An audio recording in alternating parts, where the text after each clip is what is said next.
The beautiful game. A game built on competition and fairness. Built by the people, for the people. We all love watching it, playing it, with friends and family and even strangers. We also know the feeling of emptiness when there is no football on at all. But what have I told you? How the game we love almost died. A story of greed, deceit and betrayal trying to overcome honesty and integrity. When one man took the whole of football hostage. When football almost died.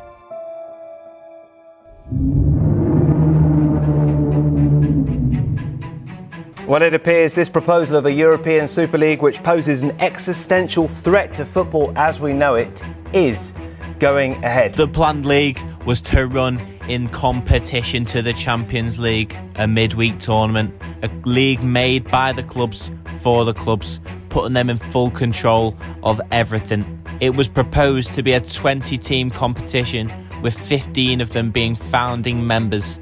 5 teams could earn entrance to the competition. The 15 clubs that were deemed founding members were permanent members of the tournament.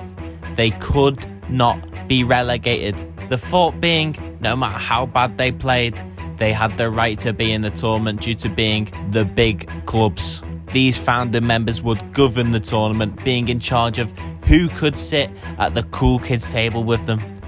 Also, they would be involved in rule changes of the tournament, which is as dodgy as it sounds.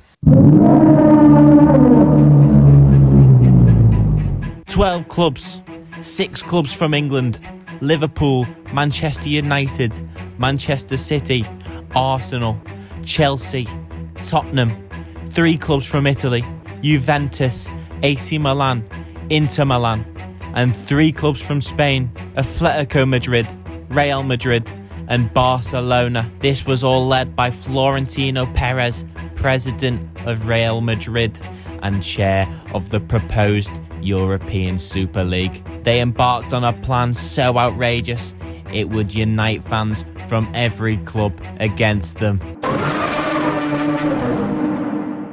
At 11:29 p.m. on Sunday the 18th of April 2021, it was announced that the 12 clubs would break away and form their own league. They made the announcement via their club websites. The reaction was not good. The Super League had united football fans, managers, players, pundits and governing bodies in widespread protests. UEFA, the English FA, the Premier League, the Italian Football Federation, Serie A, the Royal Spanish Football Federation and La Liga all threatened sanctions and even expulsion. They threatened to ban all the players involved in the Super League from all 12 clubs from representing their national teams in international tournaments. This forced the Super League to either stop their unpopular campaign or double down. 9 a.m. Monday, the 19th of April, 2021. They doubled down. The 12 clubs issued a letter to FIFA and UEFA notifying them of the legal action they have in place to block any punishment placed on them in the European courts. At 10 a.m, Borussia Dortmund and Bayern Munich confirmed they won't be joining the Super League as they follow the wishes of their fans. Liverpool manager Jurgen Klopp holds a meeting with his players telling them to ignore the Super League talks, but behind the scenes he is furious with his club's decision to join.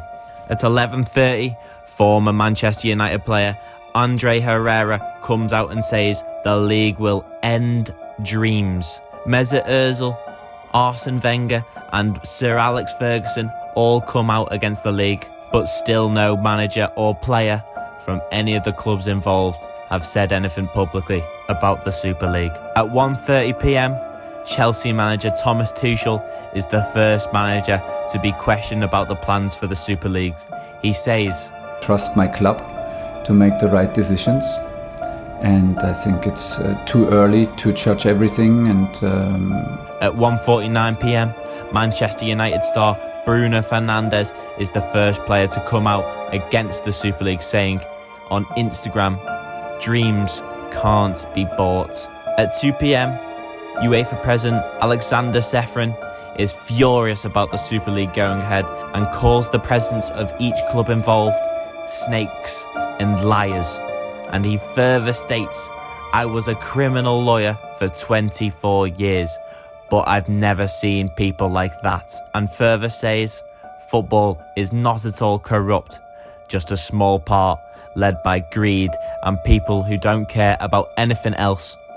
Safe to say he wasn't happy. At 5 p.m, the British government says they will do whatever it takes to prevent the Big Six clubs from breaking off into a new league and protect the national game.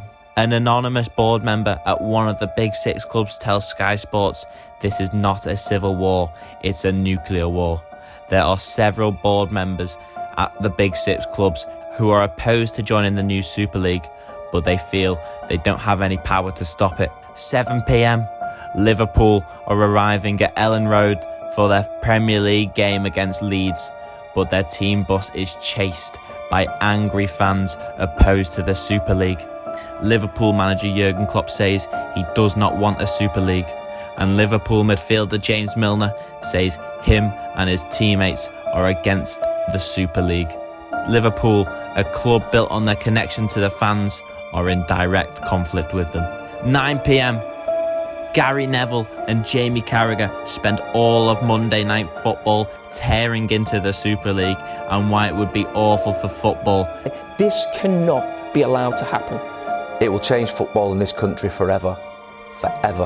And we must come together now, because this is an attack by 6 wealthy families on the integrity of our national sport, and it must be stopped. Making them football's biggest voices against the Super League. Super League president and Real Madrid president Florentino Perez goes on a popular Spanish late night show.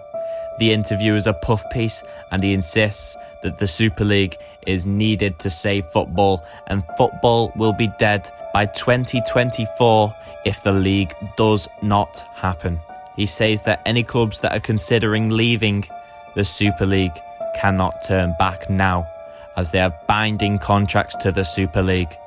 They are stuck. 10 p.m, head of the English FA, Prince William, comes out and states the breakaway league could damage the game we love, and we must protect the values of competition and fairness.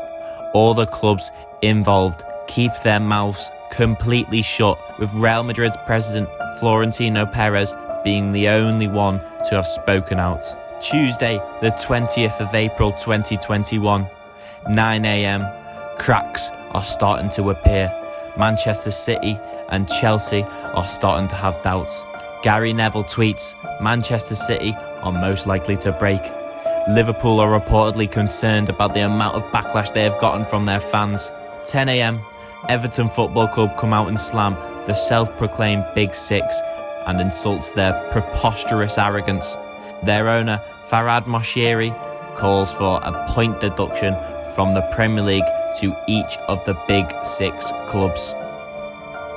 10:30 a.m, Jurgen Klopp is still furious with Liverpool's decision and becomes the bookies' favourite to be the next manager to leave his job in protest. 12:45 p.m, the Prime Minister, Boris Johnson, tells the Premier League chairman in an emergency meeting that he will do whatever it takes to prevent the Super League from happening. 1:30 p.m, Manchester City manager Pep Guardiola openly criticises the league. It's not a sport and it doesn't matter if you lose. And saying the presidents of the 12 clubs need to explain themselves and their unfair decision.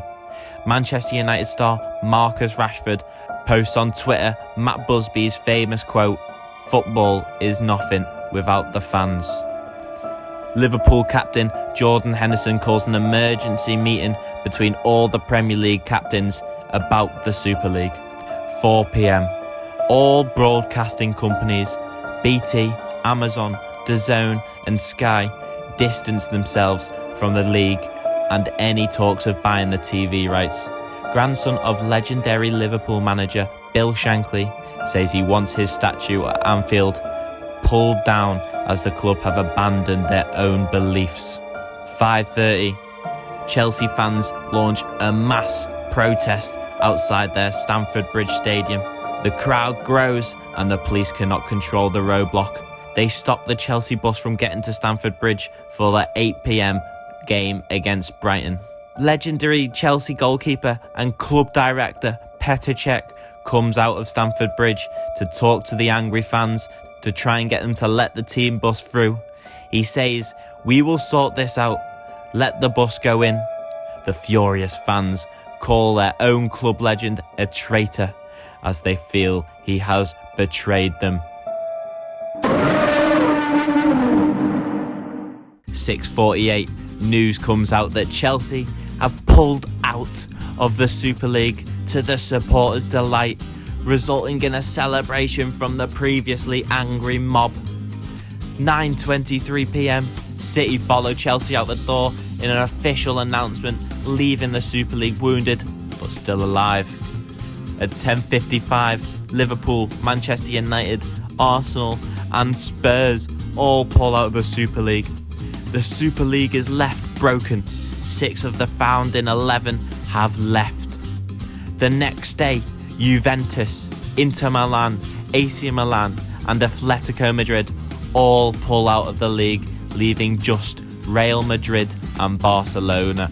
The Super League is officially dead. However, to this day, Barcelona and Real Madrid are still in the European Super League, and Florentino Perez is still pursuing the rebuild of the league. We may have won the battle, but the war has just begun. Let's hope he does not succeed.